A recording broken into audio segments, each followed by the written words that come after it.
Ethan Clark, a successful black businessman and anonymous investor, attends a high-profile meeting at Halifax Enterprises, only to be dismissed by CEO Andrew Halifax due to his appearance and status. Despite his significant investment, Andrew arrogantly refuses to acknowledge Ethan's authority, assuming him to be just another outsider. Ethan, with his calm demeanor and sharp intellect, silently endures the subtle racism and dismissiveness. This shocking act of prejudice by a powerful CEO sets the stage for a dramatic showdown, exposing deep-seated biases within the company and igniting Ethan's quiet but determined fight for justice. The sun hung low in the sky as it cast long shadows over the city streets, the golden light reflecting off the glass towers of downtown. Desmond Hale, a man of quiet dignity and commanding presence, moved through the bustling urban landscape. Despite the wealth and power he had accumulated over the years, there was no hint of arrogance in his stride.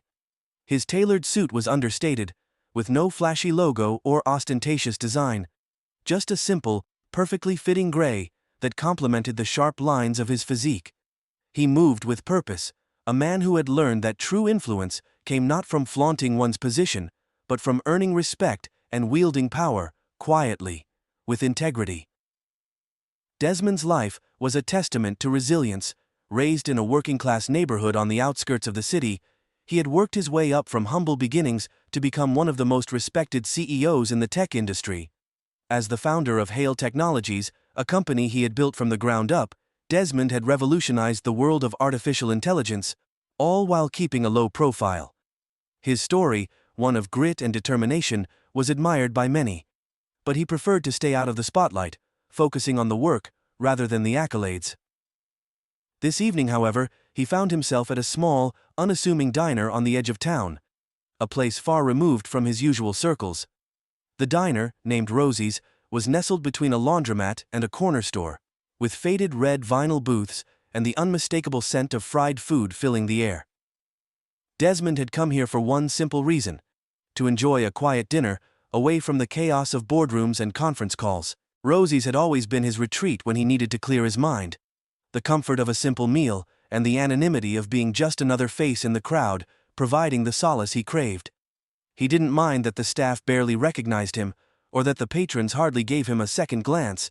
In a city where his face was plastered on billboards and featured in countless business magazines, it was refreshing to be just another customer. As Desmond slid into a booth by the window, he smiled politely at the waitress, a middle-aged woman with kind eyes and a warm smile. She didn't seem fazed by his arrival, which was just how he liked it. "Good evening, hun. What can I get for you today?" she asked, flipping open her notepad. "Just a coffee, thanks," Desmond replied with a relaxed smile, "and maybe a slice of pie." The waitress nodded and walked away, her casual demeanor making Desmond feel like any other patron in the restaurant. As he sat back, allowing the hum of conversation and the clinking of plates to surround him, he couldn't help but notice the contrast between this place and his usual high-end restaurants. There, he was always treated with a reverence reserved for the wealthy elite, with waitstaff eager to offer the finest selections and business partners always looking for an opportunity to impress. Here, he was simply another face in a crowd, no one interested in his title or his bank account. It was, for all intents and purposes, the kind of quiet peace that Desmond had always longed for. But even in the dimly lit corners of Rosie's, there was a shadow of something brewing. A sense of tension lingered in the air, a feeling that things were not always as they seemed. As Desmond's coffee arrived, he noticed a group of men at the far corner of the diner. They were dressed in suits, expensive, tailored suits, but the way they spoke, with a certain sharpness in their tone, betrayed an underlying arrogance. They were businessmen, but not the kind Desmond typically associated with. Their conversation was loud, their laughter too brash, and their eyes, when they flicked toward him, carried a certain kind of judgment. Desmond's gaze lingered briefly on the group, but he didn't react. He was used to being observed, sometimes with curiosity, sometimes with scrutiny. He'd faced this type of treatment before. People who judged him for the color of his skin before they ever considered his accomplishments. He wasn't angry about it. In fact, he was almost indifferent. But he had learned over the years to recognize the subtle nuances in how people treated him. As he took a sip of his coffee, he overheard bits and pieces of the men's conversation. They were talking about the stock market, the next big tech startup, and the importance of maintaining the right image. It was the kind of conversation he heard every day in boardrooms across the country, but something about the tone in their voices made it feel more dismissive. They were talking about diversifying, but it was clear from the way they spoke that they saw it more as a trend than a necessity. It was all about appearances, nothing more.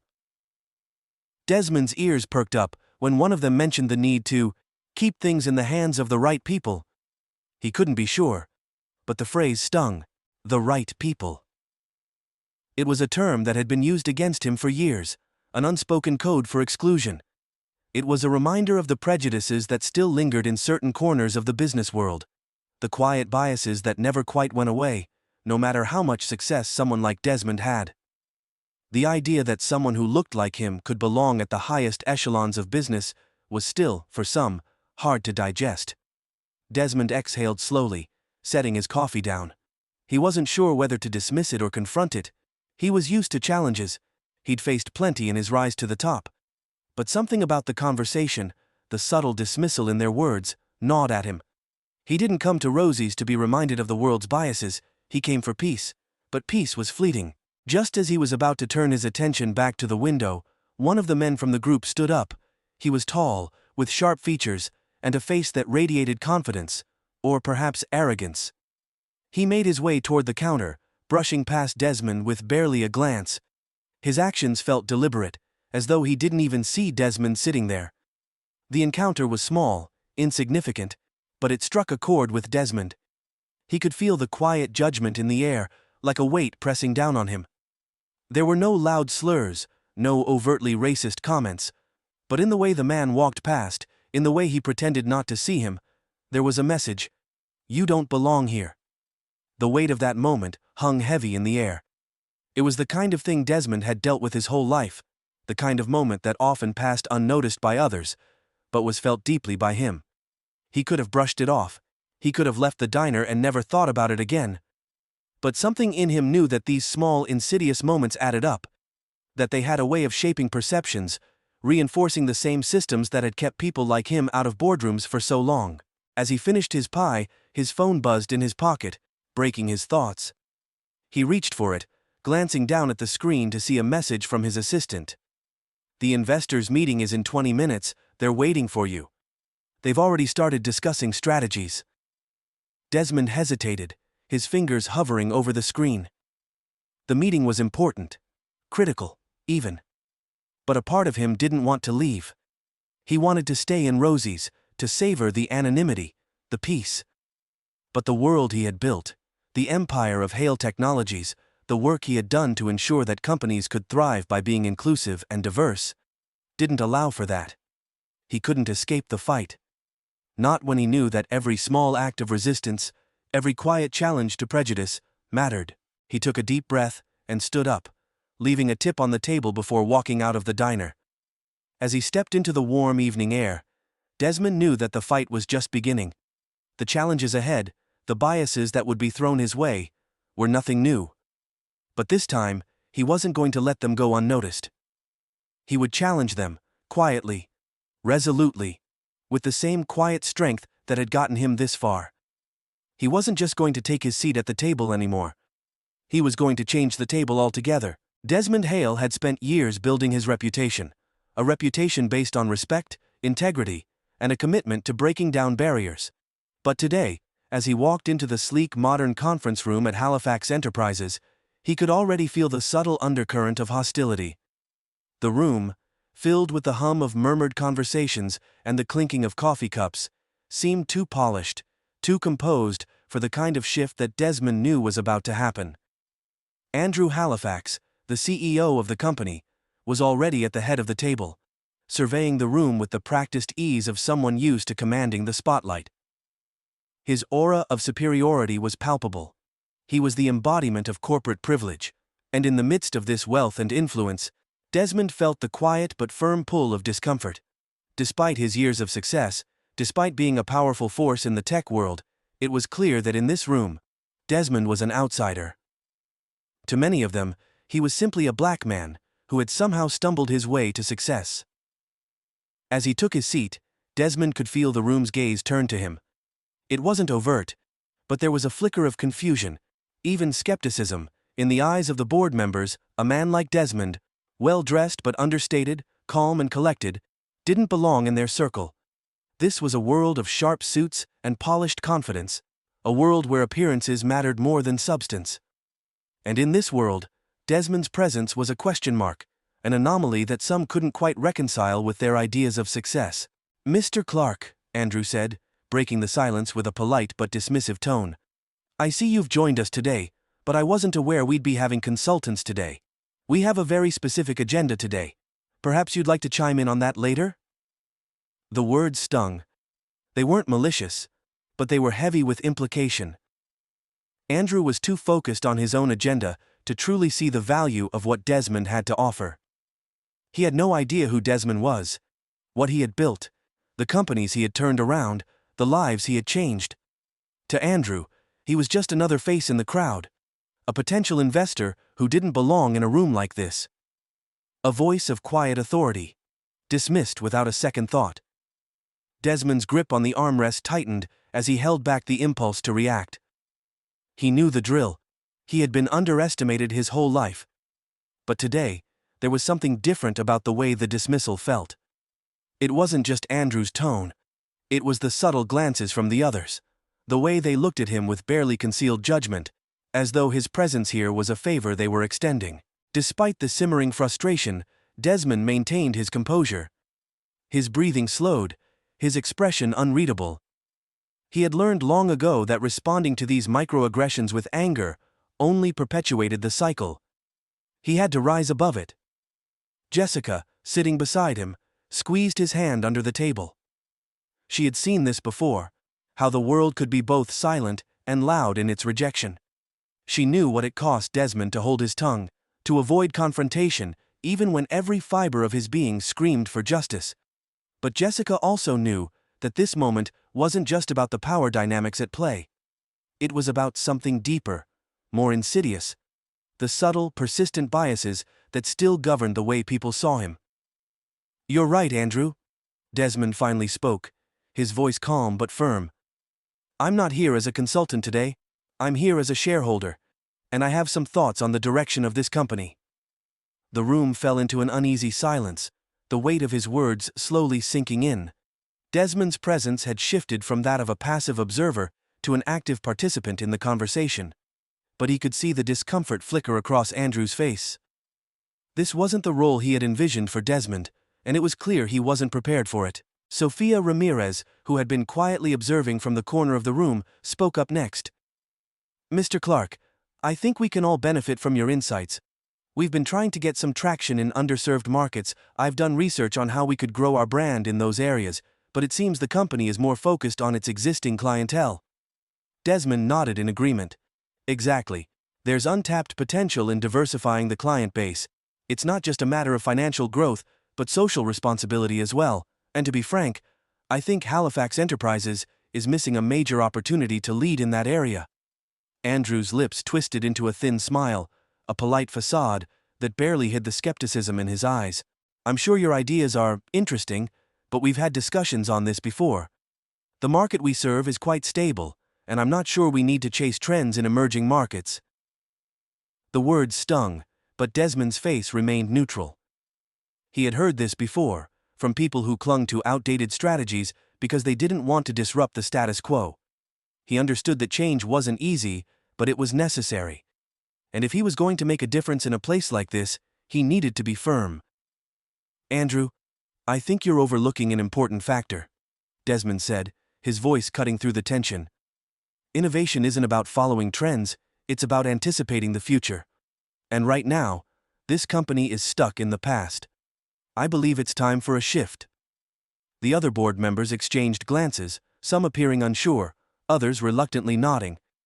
But Andrew, clearly frustrated by the challenge to his authority, quickly moved to shut the conversation down.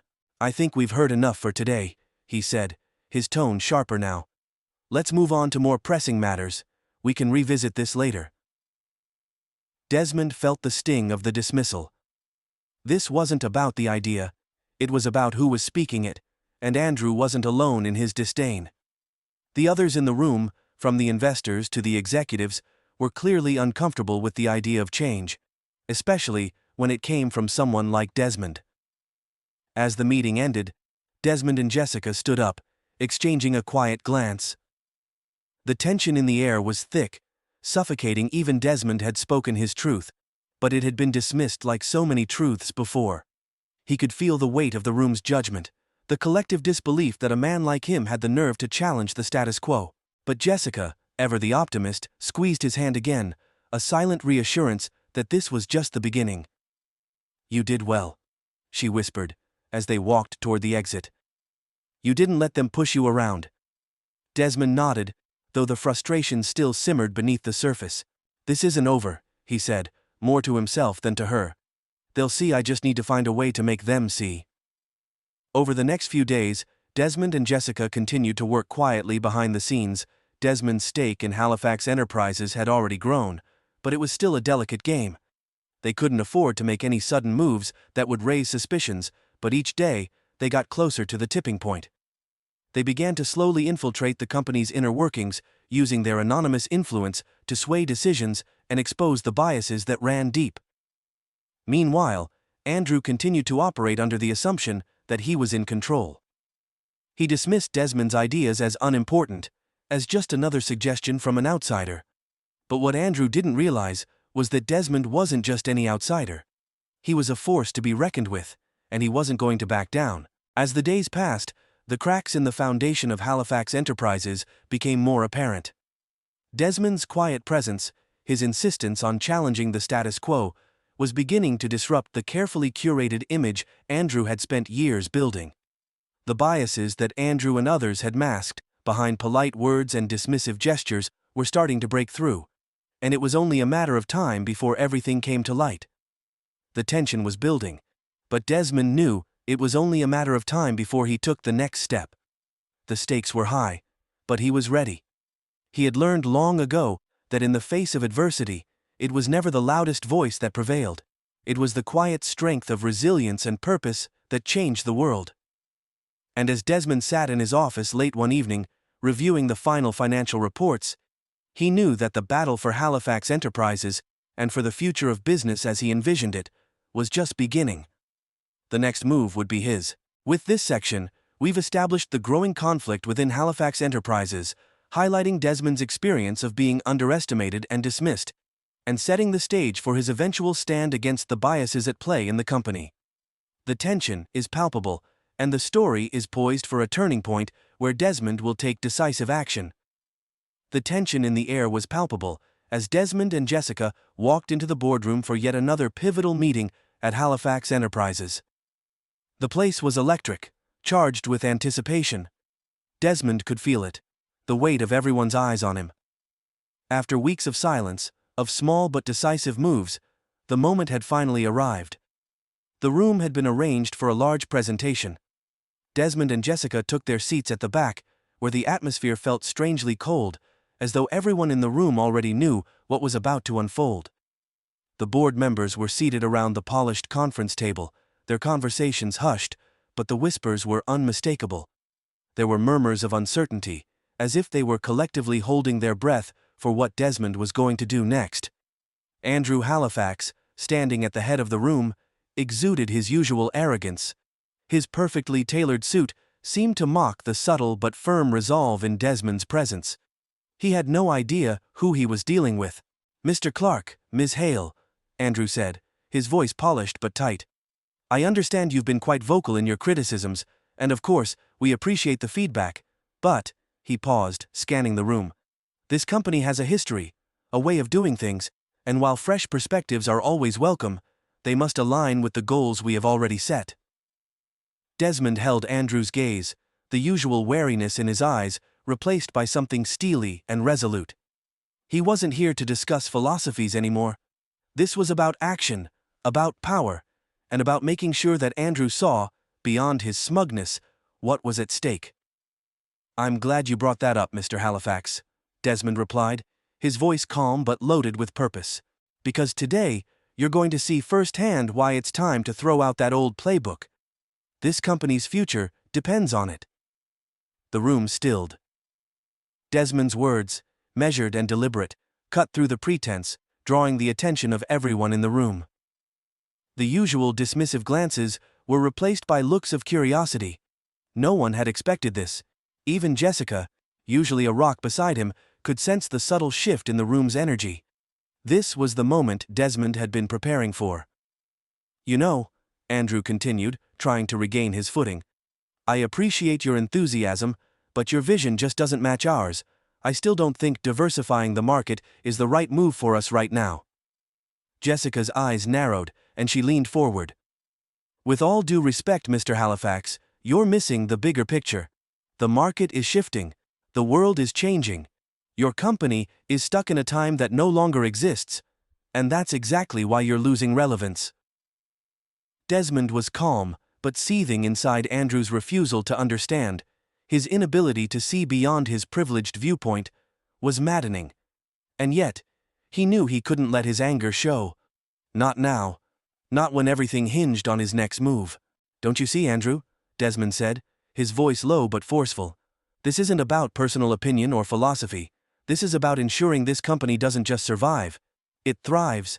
I'm offering you a way forward, but you can't see it because you're too busy clinging to the past." Andrew smirked, the facade of control slipping, just slightly. "And what exactly would you have me do? Toss aside decades of tradition? I'm not foolish enough to—" "You already are foolish," Desmond interrupted, his voice sharp. "You've been too blind to see the opportunity right in front of you. You've ignored it for too long, and now you're about to lose everything." The silence in the room thickened. Andrew flinched, but Desmond could see his resolve hardening. Andrew's arrogance was not easily shattered, and yet, Desmond knew the cracks were beginning to show. He knew that the only way to move forward, the only way to make real change, was to disrupt the system, to pull back the curtain and reveal the corruption that had taken root in this company, and that was exactly what he was going to do. As the meeting wore on, Andrew's posture became more rigid, his attempts to steer the conversation away from any real critique becoming increasingly desperate. It was clear to everyone in the room, the balance of power was shifting. Desmond was no longer just a voice at the table. He was the one holding the cards. But as Desmond prepared to make his next move, the door to the conference room opened abruptly. A familiar face entered. Mitchell, one of the more sympathetic figures among the board members, walked in with a sense of urgency. His brow was furrowed, his usually composed demeanor now clearly shaken. "Mr. Halifax," Mitchell said, addressing Andrew with an uneasy tone, "we've received some concerning news. The investors, they're pulling out." The room went silent. The board members exchanged nervous glances, their whispers rising to a crescendo. Andrew's face, which had been flushed with frustration, paled as he absorbed the information. Desmond watched closely, knowing that the internal cracks in Halifax Enterprises were widening with every passing second. "What do you mean, pulling out?" Andrew demanded, his voice trembling slightly. "How could this happen?" "Well," Mitchell hesitated, glancing at Desmond, "it seems that several of our major investors have decided to withdraw their support. They cited a lack of diversification, a lack of foresight into what the future demands." He paused, and Desmond knew he had delivered the death blow. "And, well, you're not helping matters, Andrew. There are whispers about your handling of the situation." Desmond didn't look at Andrew. He didn't need to. The storm was brewing, and Desmond had already positioned himself as the center of it. He had played the long game, and now, it was about to pay off. "Is this true?" Andrew demanded, his eyes darting from Mitchell to the rest of the board. Desmond saw panic rising in his eyes. This wasn't the strong, in-control CEO who had walked into the room. This was a man losing his grip. Desmond stood up slowly, his eyes never leaving Andrew. "This is just the beginning, Andrew," he said, his voice unwavering. "You've underestimated me, and now, you've underestimated this company's potential. This isn't about ego or pride, this is about survival. You're clinging to outdated systems, outdated ways of thinking, and now, your empire is crumbling because of it." The board members, who had been quiet observers up until now, shifted in their seats. Some were nodding in agreement, while others seemed more hesitant, unsure of how to proceed. Desmond could feel the collective tension in the room, like the pressure before an explosion. Jessica stood beside him now, her gaze steady and resolute. "It's time for change, Andrew," she said softly. "Either you adapt, or you're out." The words hung in the air like a heavy weight, and Andrew's face contorted with disbelief, frustration, and the first signs of real fear. This wasn't just a business deal. This was a battle for the future of Halifax Enterprises. And Desmond was about to win. Mitchell's voice broke through the silence. "I think it's time we take a vote," he said, his words heavy with finality. "We need to decide if this company is moving forward with the changes that Desmond and Jessica are proposing, or if we continue down the same path." Desmond's heart pounded in his chest as he stood there, watching the faces of the board members. They were split, unsure. But they were beginning to see that the winds of change were unstoppable. They were either going to embrace it, or be left behind. But before anyone could speak, a loud, insistent knock echoed from the conference room door. Everyone turned as the door swung open, and a figure stepped into the room, a high-ranking member of the legal team, flanked by 2 security officers. "Mr. Halifax," the legal representative said, his voice measured and stern, "we've just been informed that there's a major shareholder agreement that's been signed. Desmond Hale and Jessica Hale are now the majority shareholders of this company." The words hit Andrew like a punch to the gut. He recoiled, his face pale, and for the first time in his career, the confident CEO was reduced to a mere shadow of himself. Desmond could feel the tide turning, the victory just within reach. But as Andrew's world crumbled around him, Desmond's gaze didn't soften. This was only the beginning. The real work was yet to come. As the board members began to shuffle and murmur among themselves, Desmond knew one thing for sure. The change he had fought for was coming. But what would it take to fully reshape Halifax Enterprises, and how far would Andrew go to protect his crumbling empire? The conference room was suffocating in its silence, each second stretching like a taut wire ready to snap. Desmond stood at the center, his back straight, a pillar of calm in the midst of a storm. Around him, the board members shifted uncomfortably in their seats, some avoiding his gaze, others eyeing him with a mixture of fear and disbelief. It was clear that the tides were shifting, and those who had once aligned themselves with Andrew Halifax now found themselves wondering just how much longer they could afford to back him. Andrew, still recovering from the shock of Desmond and Jessica's sudden revelation, stood frozen for a moment. The weight of the news, Desmond and Jessica now controlled the majority of shares, seemed to drain the color from his face. He opened his mouth to speak, but faltered, his words tangled in his throat. "Desmond," he said finally, his voice tight, "you can't do this. You don't understand the full scope of what you're about to unravel." Desmond's gaze never wavered. He'd prepared for this moment, knew the accusations would come, and he was ready for them. "Andrew," he replied, his voice even but unwavering, "I understand more than you think. This company, your vision, it's trapped in the past. You've had your run, but now it's time for a new direction, a direction that includes everyone, not just the few who have benefited from your narrow perspective." Jessica leaned forward, her gaze piercing. "You had the chance to evolve, to lead in the way that would have benefited everyone. But instead, you chose to protect your empire, and now it's crumbling, because of it." Andrew's face reddened, his jaw clenching as he stepped forward. "You think you're better than me? You think you can just waltz in here and take control like this? You don't belong here, Desmond. You're nothing but a—" "Enough," Desmond interrupted, his voice rising just enough to cut through the venomous words. "No more distractions, Andrew. I didn't come here for a fight. I came here to save this company, to give it a future, but you—" He shook his head. "You're too far gone." The room was still now, the board members caught between awkward tension and silent agreement. Some nodded slowly, others exchanged uncomfortable glances. Desmond felt the weight of their unspoken words. They all knew the truth, but only a few had the courage to speak it. "I've been patient," Desmond continued, his voice resolute, "but my patience has limits. The time for quiet observation is over. You want to continue clinging to outdated ideas of control, of exclusion. Fine. But you'll do it without me." A murmur swept through the room as Desmond's words hit like a hammer. The tension ratcheted up another notch as Andrew struggled to maintain his composure.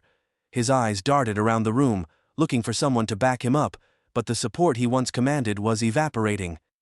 The board members were slowly realizing that Desmond wasn't just the new majority shareholder, he was the future of the company. "You don't get to dictate how things go anymore," Desmond said, taking a step closer to Andrew, his voice hardening. "This is about survival, Andrew. And you're not in control anymore. We are." Andrew's face twisted with a mix of disbelief and fury. He looked at the other board members, searching for any sign of solidarity, but the room had already begun to turn against him. He opened his mouth to protest, but the words caught in his throat. Desmond could see it. The resignation, the realization that his power was slipping away. "You should have listened," Jessica added, her voice cutting through the tense silence. "Now, you've lost everything." A loud, insistent knock on the door shattered the stillness. Everyone turned as the door swung open, and Mitchell, a senior member of the board, entered with an air of urgency. His usually confident stride was now filled with an unspoken tension. "Desmond, Jessica," Mitchell said, his voice low. "There's something you need to see. It's about Andrew." He paused, clearly uncomfortable, before continuing. "There are some serious allegations against him. The board members, they've been questioning his leadership for months now. It's not good." Desmond's mind raced, the pieces falling into place. He knew there was more to this story. Andrew's behavior had been erratic lately, and now it seemed like the truth was finally surfacing.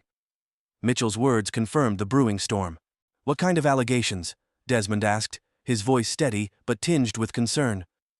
"Financial mismanagement, corruption, things that go back years," Mitchell replied, his gaze flicking nervously around the room. "We've been talking, and the members, they're ready to take action.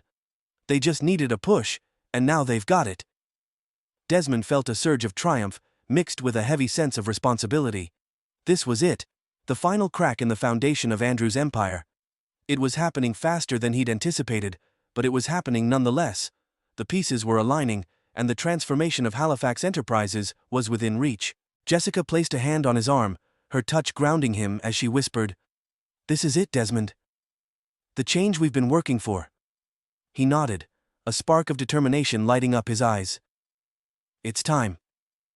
As the board members shifted uncomfortably in their seats, Andrew's expression twisted into one of complete fury. "You think you can just destroy everything I've built?" he spat, stepping closer to Desmond. "You're not better than me. You're nothing." Desmond stood tall, the quiet power in his demeanor unwavering.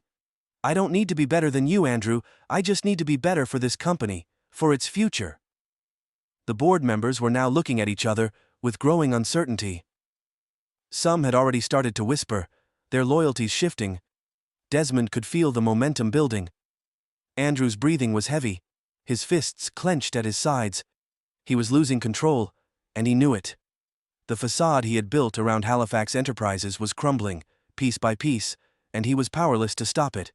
His grip on the company's future was slipping, and the realization was like a punch to the gut. "You've lost," Desmond said quietly, his words carrying the weight of finality. Andrew opened his mouth to protest, but the words never came. Instead, his face contorted with rage, his eyes wild. Desmond's steady gaze met his, and in that moment, Andrew saw the truth. He had lost. The room saw it too. But just as Desmond turned to address the board, a sudden crash from the hallway caught their attention. The door flung open with force, and in stepped a new figure, a man in a sharp suit, flanked by 2 security guards. "I need to speak with Mr. Halifax," the man said, his voice cold and commanding. "Now." The tension in the room skyrocketed as the man moved toward the table. His eyes locked with Desmond's, and Desmond recognized him immediately. One of the higher-ups from the financial department, a key player in the company's internal workings. "This isn't over," the man said quietly, his gaze unwavering. "But it's about to get a lot messier." Desmond's heart raced as he turned toward Andrew, who was now visibly sweating, his arrogance replaced by a deep, palpable fear. This wasn't just a business takeover anymore, it was something bigger, something far more dangerous. As the meeting continued to spiral out of control, Desmond realized one crucial thing: the real fight was just beginning. The tension in the room had escalated to a breaking point. Desmond's heart pounded as the final moments of his plan unfolded. The once imposing figure of Andrew Halifax, CEO and founder of Halifax Enterprises, now stood with his back against the wall, both figuratively and literally. Every gesture from him now betrayed weakness, every word laced with desperation. Desmond could see it in Andrew's eyes. The arrogance that had built his empire had been stripped away, leaving only a man cornered by his own failings. The other board members sat in stunned silence, their eyes shifting between the two men. Desmond had arrived at this moment with strategy, patience, and the quiet strength that had served him throughout his life. He was ready to expose the truth that had been lurking beneath the glossy surface of the company, a truth Andrew had worked tirelessly to hide. But now, as Andrew's facade crumbled, Desmond knew he had to face the final confrontation head-on. This wasn't just about ownership of a company anymore. It was about confronting the deep-seated biases, the systemic racism, and the exclusionary practices that had plagued Halifax Enterprises for far too long. Desmond's gaze fixed on Andrew, who was still standing rigidly, his hands clenched at his sides. The man who had dismissed his contributions, disregarded the value of diversity, and exploited others for personal gain, now seemed like a shadow of the confident CEO he once was. "I gave you every opportunity, Andrew," Desmond said calmly, his voice clear and steady. "You had the chance to change, to adapt, but instead, you clung to the past, to the illusion that power could be maintained by silencing voices like mine." Andrew sneered, his face flushed with a mixture of fury and embarrassment. He stepped forward, his eyes narrowing with contempt. "You think you're better than me, don't you?" he spat. "A man like you. No pedigree, no legacy. You've built nothing of real value. You're just a—" "Enough," Desmond interjected, his voice unwavering. "You don't get to define me anymore. Your words don't have weight. Your privilege doesn't hold sway here." The room shifted. Some of the board members, who had initially leaned toward Andrew, now exchanged glances, their expressions telling a different story. Desmond could feel it. He had their attention now. This wasn't just a corporate battle. This was a battle for the soul of the company. "Your racism isn't just in the words you speak, Andrew," Desmond continued, his voice cutting through the tension like a blade. "It's in the way you've run this company, where people like Sophia, like Raj, and like me, are seen as a threat simply because of the way we look, where our ideas are dismissed without a second thought. I've watched you dismiss innovation because it came from a voice you didn't understand. I've watched you push out the ones who didn't fit into your narrow vision of success." Andrew's face tightened, his posture defensive. He opened his mouth to speak, but Desmond was already one step ahead. He wasn't going to let Andrew control this conversation any longer. "You built this empire by excluding the very people who could have helped you make it stronger, and that's why you're losing it now," Desmond said, his eyes locking onto Andrew's with fierce clarity. "I'm not here to tear it down, I'm here to make it better. But if you can't see that, if you can't adapt to a world that's changing faster than you can hold on to your old ideas, then I'll do what needs to be done. I'll tear it down myself." The room was deathly quiet. Even the most loyal of Andrew's allies were now hesitating. Desmond's words had landed. They had seen the cracks in Andrew's leadership for years, but now those cracks were widening into an irreversible fracture. "You're nothing but a—" Andrew began again, his voice trembling, his face contorted with rage. Desmond took a step forward, his calm demeanor unshaken. "I don't need to hear your insults. I've been underestimated my entire life, and look where that's gotten me." Andrew's chest heaved as he took another step closer to Desmond, his face red with anger. Desmond stood tall, his posture steady and unwavering, not flinching. Despite the growing tension, he had been through too much to let Andrew intimidate him. Now Desmond knew the stakes, and he wasn't backing down. "You think you're the only one who built something, Andrew?" Desmond continued, his voice cool but filled with authority. "I built my life from nothing, from a place where people like you never gave us a chance, but I didn't just build a career, I built a future. A future where everyone has a place at the table, and you're too blind to see that. So, you can either be a part of that future, or you can stay in the past." Andrew let out a frustrated roar, but before he could lash out, a new figure stepped into the room. Mitchell, one of the senior board members, entered with a look of urgency on his face. He glanced between Desmond and Andrew, then quickly moved to the center of the room. "Desmond, Mitchell began, but his words faltered when he saw the way the situation had escalated. Desmond's gaze softened slightly as he turned to Mitchell. "You're here now," he said, his voice a little gentler. "It's time to make a choice." Mitchell swallowed hard, clearly caught in the crossfire of an intense corporate battle. The tension in the room had reached a boiling point. Desmond could feel it in the pit of his stomach. This was more than just about a takeover. It was about challenging the systems of exclusion that had been in place for far too long. "I'm not asking you to betray Andrew," Desmond said, his voice calm but resolute. "I'm asking you to see what's at stake here, to understand that change is inevitable, and if we don't embrace it, we risk everything."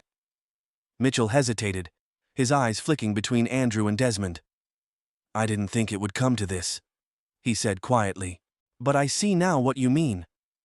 Andrew stepped back, his chest heaving as the reality of the situation sank in. He had lost control. The power he once held was slipping through his fingers. "I will fight this," Andrew muttered under his breath, his words barely audible. "I'll find a way." Desmond's eyes narrowed, and he leaned in slightly. "You can try," he said, his voice a low, steady promise. "But in the end, it's not just about you. It's about what this company can become. You're not the only one who can lead, and you're not the only one who can change things." For a moment, there was nothing but silence. The room held its breath, the weight of Desmond's words hanging heavy in the air. Andrew's posture slumped as he realized the truth in Desmond's statement. "You've made your choice, Andrew," Desmond said, his voice final. "And now, so have I." The stakes had never been higher. Desmond had taken a stand, not just for himself, but for a better future.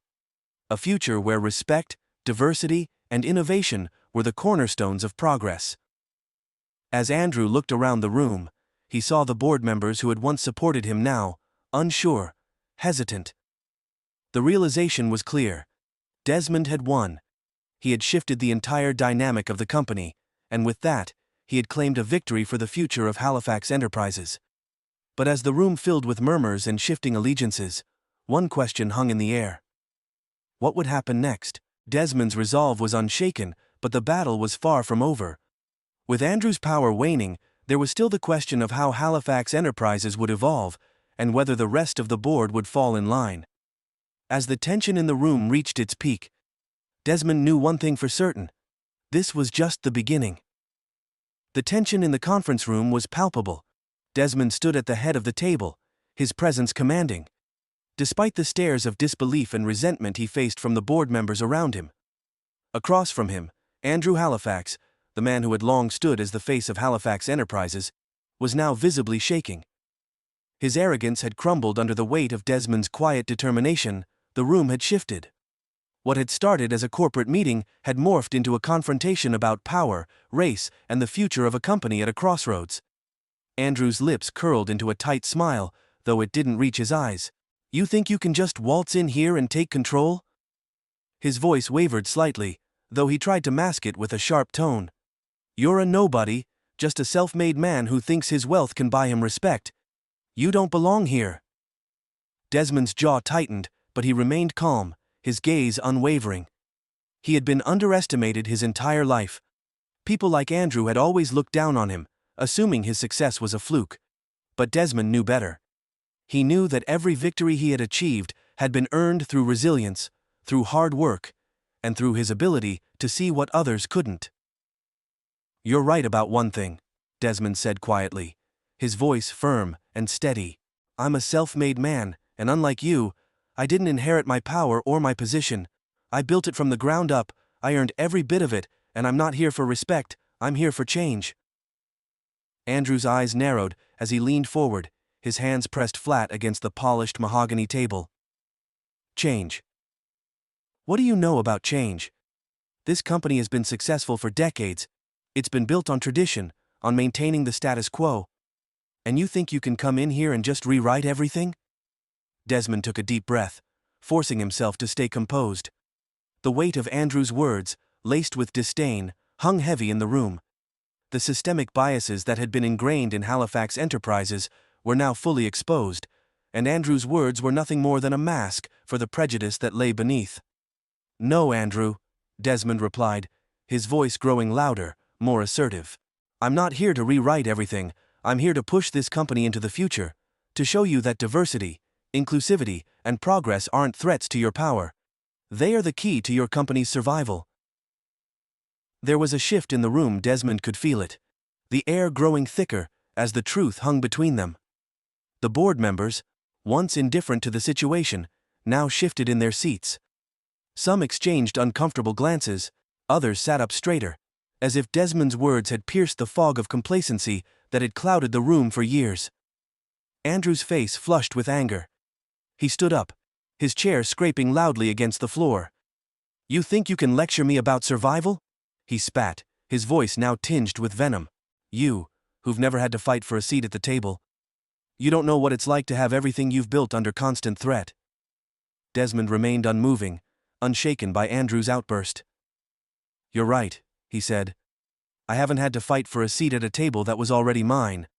But I've fought for every opportunity I've had in this world, and I'll fight to make sure that everyone, no matter where they come from, gets the same chance to succeed."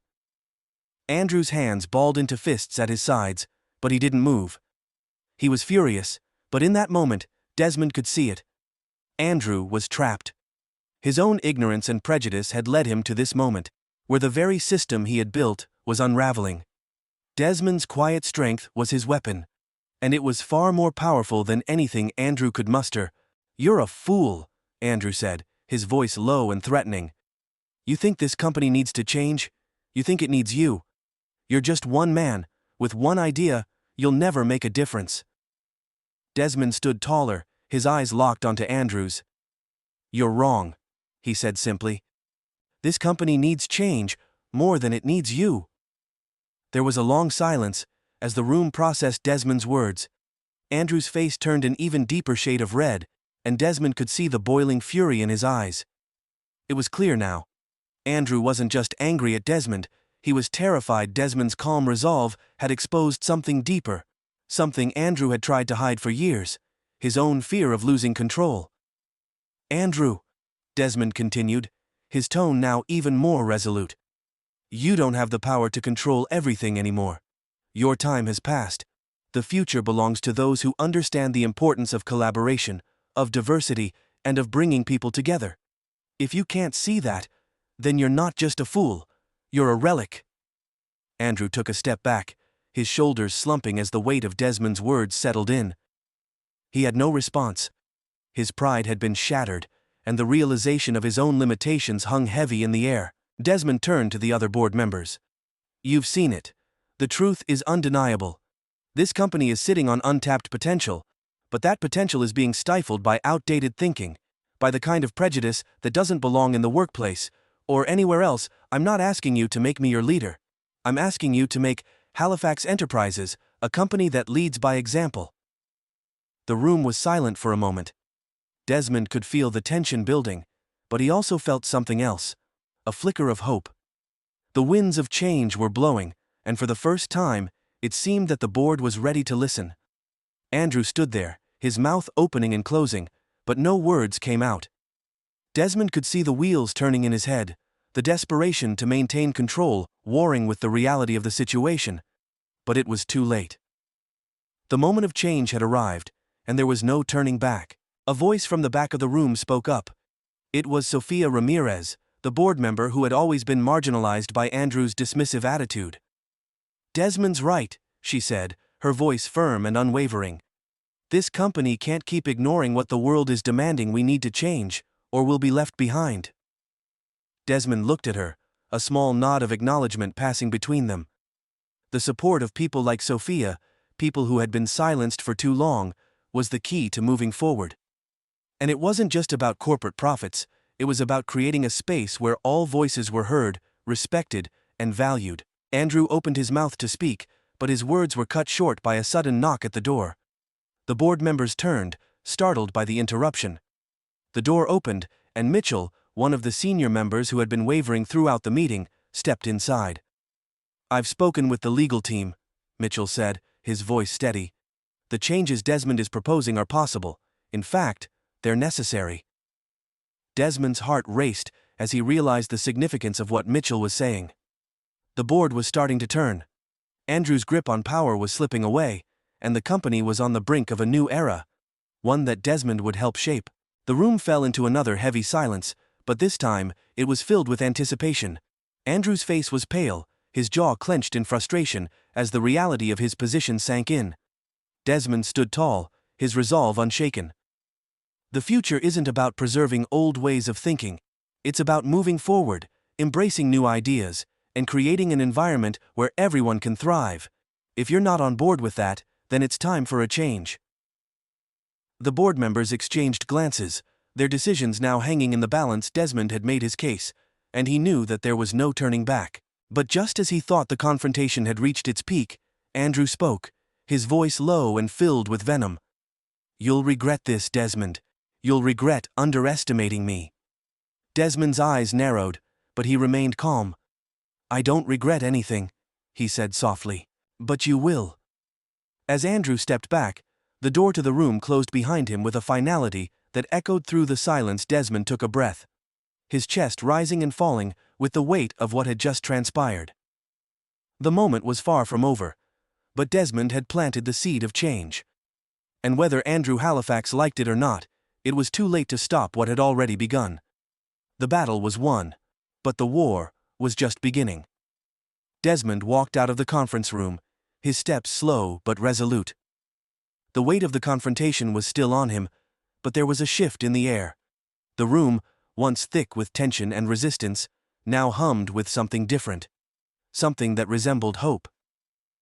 As he made his way down the polished hallway, he could hear the murmurs of the board members behind him.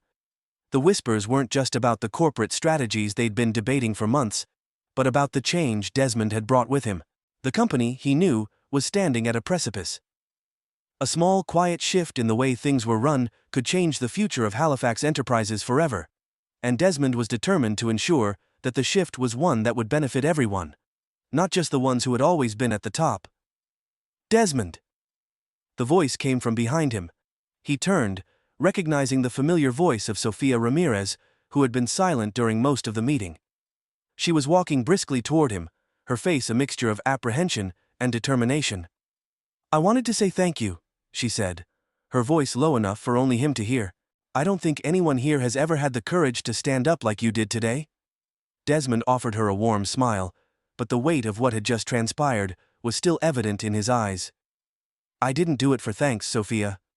I did it for all of us. For you. For Raj.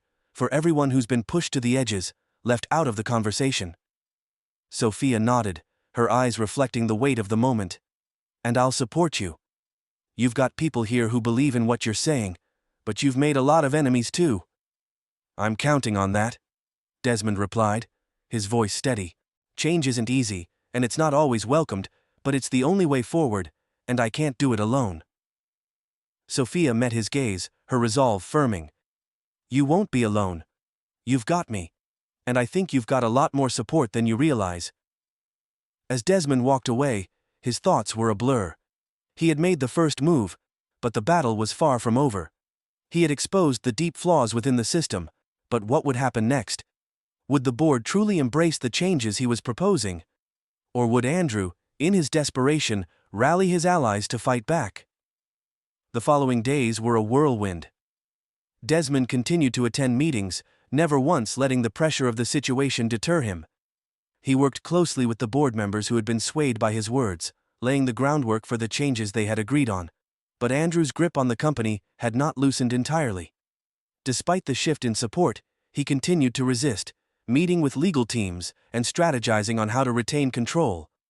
Desmond knew that the final battle would be fought in the boardroom, where the true test of power would play out. Meanwhile, the changes he had fought for began to take root.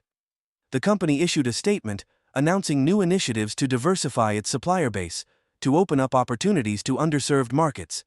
The board promised to implement mandatory diversity training, and a new team was formed to explore global markets and to bring innovation to Halifax enterprises. These steps, while small in the grand scheme of things, were a victory. They proved that Desmond's approach was working, but the fight wasn't over. In a tense meeting that followed, Desmond found himself face to face with Andrew once again. This time, there was no pretension, no carefully curated smiles or confident gestures. Andrew looked haggard, exhausted from the sleepless nights, the mounting pressure, and the undeniable feeling that he was losing control. "What do you want from me, Desmond?" Andrew's voice was hoarse, his shoulders slumped as he leaned back in his chair, staring across the table at Desmond.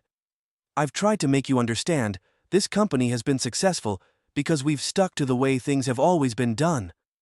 Desmond's eyes were calm but piercing as he met Andrew's gaze. "You've been successful, Andrew.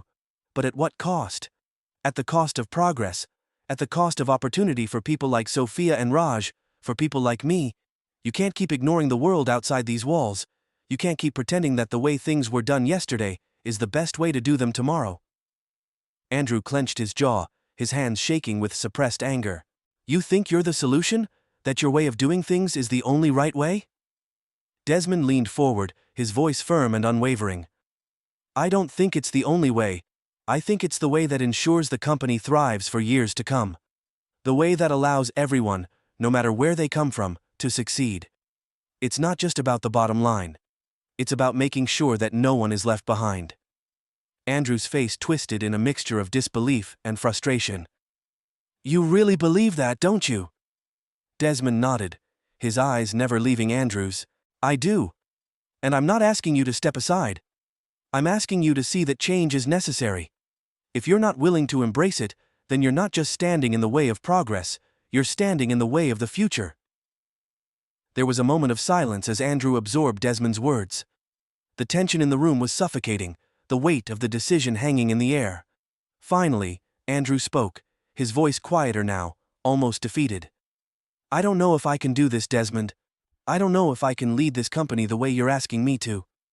Desmond's gaze softened, but his resolve didn't waver. "You don't have to lead it the way I do. You just have to let others lead with you. We're stronger together."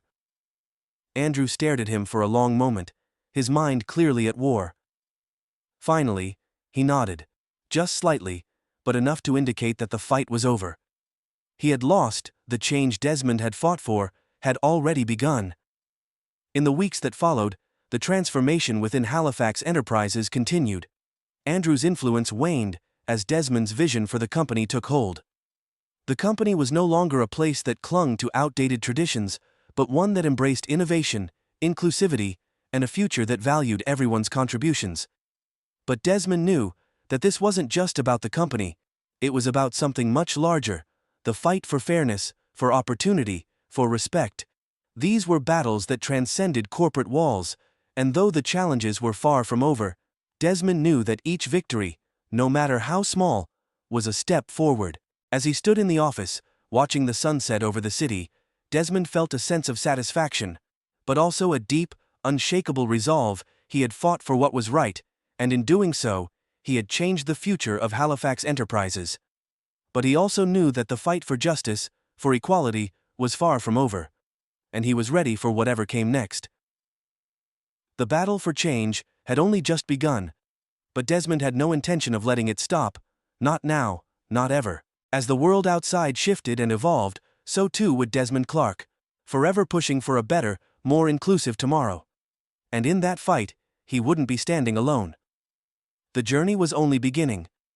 Desmond Clark's journey had been one of relentless determination, not just to succeed in the business world, but to tear down the walls of inequality that stood tall in his path. As the dust settled after the climactic confrontation at Halifax Enterprises, the gravity of his actions began to resonate far beyond the boardroom. What had started as a quiet, calculated move to bring change to a company now symbolized a larger battle against systemic bias, privilege, and prejudice that plagued institutions across society. Closing the protagonist's arc, Desmond's transformation was not one born of anger or resentment, but of a deep-rooted belief in fairness, respect, and opportunity for all. From the very beginning of the story, he had been portrayed as a man who led with humility, despite his immense success. He didn't want the world to know that he had the power to change things. He wanted them to understand why it was necessary. His personal journey was never just about gaining control over Halifax Enterprises. It was about reclaiming respect for those who were often overlooked and sidelined, regardless of their potential. Through every encounter, whether it was sitting quietly as the board members dismissed new ideas, or standing firm as Andrew Halifax arrogantly refused to shake his hand, Desmond showed a resilience that set him apart. His calmness under pressure, the ability to rise above petty insults, and his unwavering belief in the need for systemic change made him more than just a businessman. He became a symbol of how one man's actions could inspire others to think differently, challenge norms, and fight for what was right. The fact that he held his ground, even when the stakes were high, revealed a growth that many did not expect from him. He went from an unknown investor to the voice of change in a powerful company, shifting the direction of an entire institution by standing firmly in his truth. As the dust settled on his victory, Desmond knew this was just the beginning.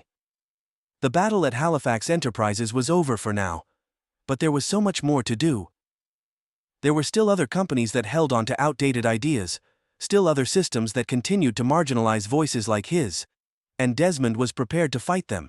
With the same determination and wisdom that had carried him this far, he had learned that even the smallest act of defiance could spark monumental change. As he moved forward, he knew the path would not always be easy, but it was one he was willing to walk. Broader implications. Desmond's struggle transcended the walls of Halifax Enterprises.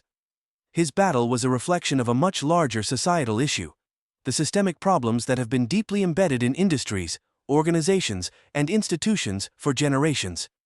The assumptions made based on appearance, the biases that dictate how one is treated in the workplace, and the constant, sometimes invisible prejudice that people of color face every day, were all present in Desmond's journey. When he stood up in that boardroom, asserting his vision for a better, more inclusive company, it was a direct challenge to the status quo.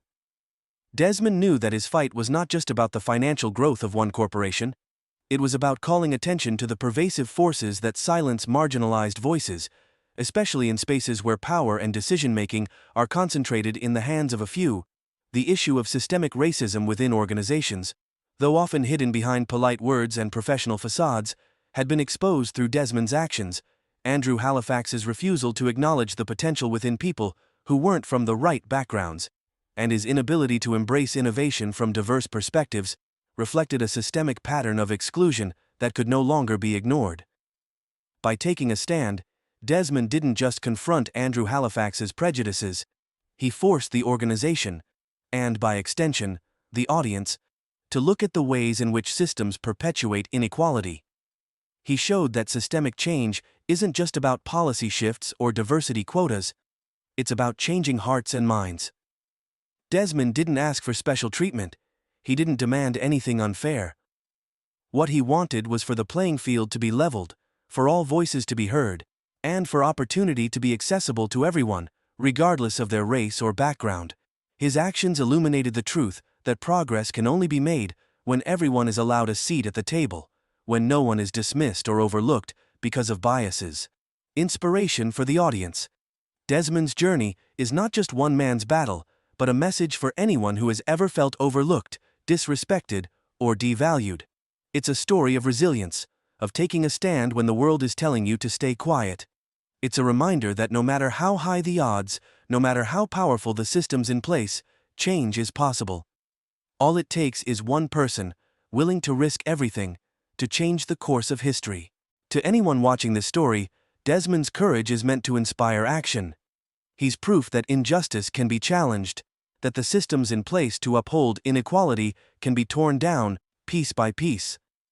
His strength wasn't just in his financial resources or his connections, but in his willingness to push against a tide that told him his ideas weren't valuable, that his voice didn't matter.